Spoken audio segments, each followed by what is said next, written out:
Good morning. This is Pastor Tom coming to you from my office in our home in Dalton, Ohio.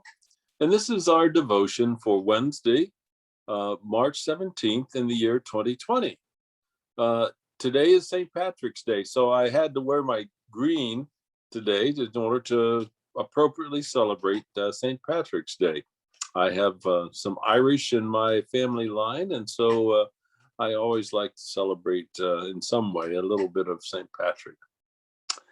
This morning I want to tell you a little bit about St. Patrick. He is, as you probably know, the patron saint of Ireland. He is perhaps one of the most widely known of the saints, if you will, among all people.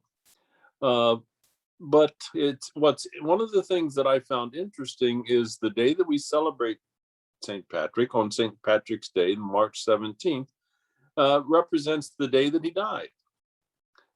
And so we celebrate St. Patrick's Day on the day that St. Patrick went home to heaven.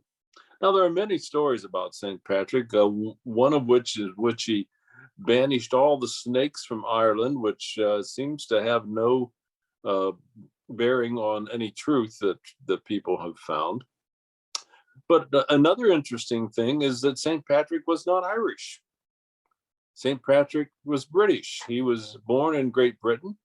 He was born near the end of the 4th century, around 390 to 400 AD. And then he would have died on around March 17th of 460 AD. So he would have lived about 65 or 70 years. His father in Great Britain was a Christian deacon, but St. Patrick did not go to Ireland initially as a missionary. But St. Patrick was actually, at the age of 16, taken prisoner by a group of Irish raiders who were attacking his family estates. And they took him back to Ireland, and he spent 6 years in Ireland in captivity. During that time, he worked outdoors, away from people, working as a shepherd. And it's believed, as the story goes, that he turned to religion as a solace and became very devout in his Christianity. After more than 6 years as a prisoner, St. Patrick escaped. God, in a dream, told him it was time for him to leave Ireland. And so Patrick walked across Ireland about 200 miles to the Irish coast and escaped to Great Britain. When he was back in Great Britain, he had a second revelation. An angel appeared to him in a dream and told them that God wanted him to go back to Ireland as a missionary. So St. Patrick began a series of religious training, a course of study that took him 15 years to complete. And after that, he was ordained as a priest and sent back to Ireland, where he was tasked with converting the Irish to Christianity. Now, if you're familiar with the Irish culture and language, they were a pagan people, a tribal people, and Patrick chose to incorporate some of that traditional ritual of those tribes in those days, of the Irish, into his lessons in Christianity. Rather than trying to simply eradicate some of the native Irish beliefs, he tried to incorporate them into the lessons about Christianity. As an example, the Irish used bonfires to honor their gods. And so St. Patrick, when he came time to celebrate Easter in this time of the year, St. Patrick would have them build bonfires and worship Christ through that.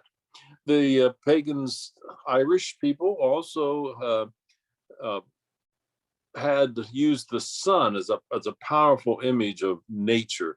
And so St. Patrick took the sun and superimposed it over a cross to create what's now called a Celtic cross. And this is an example of a Celtic cross. You can see it on the front of that picture. You see the cross, and then there's a circle around it, which represents the sun. And this was a way of helping the Irish to move from their their pagan religion into a Christian religion, and this, which makes many of the symbols of Irish Christianity so unique.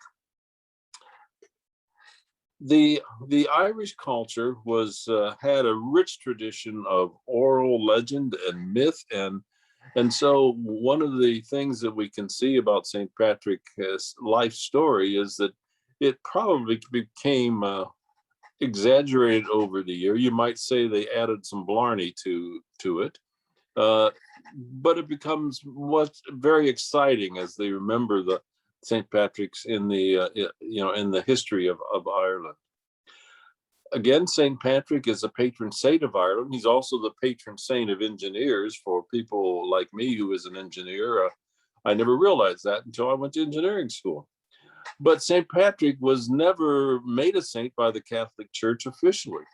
He lived in an area where the Catholic Church didn't do that. There was no formal process of bringing sainthood to a person, and so St. Patrick was simply proclaimed as a saint by the people of his time, as in response to his ministry to help spread Christianity throughout the land of Ireland. So as you celebrate this St. Patrick's Day, I hope that you'll reflect a little about St. Patrick and how his call by God led him to, first his circumstances led him to Ireland to learn the place, the culture, and then how God helped him to be trained and sent back where he was a missionary and lifted up and spread Christianity for years.